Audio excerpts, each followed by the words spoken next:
Hello guys, welcome back to this channel. In today's video, I'm going to show you how you can open developer option in setting up Android mobile phone, especially on Samsung Galaxy phone.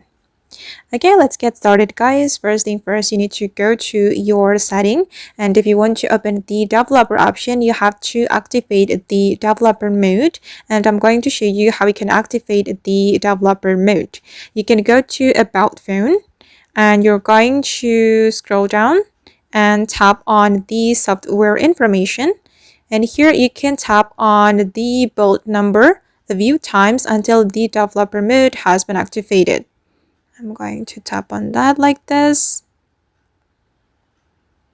Okay, and now the developer mode has been turned on, and we can go back to our main setting, and the developer option will appear on our main setting as you can see, and tap on the developer option to open it.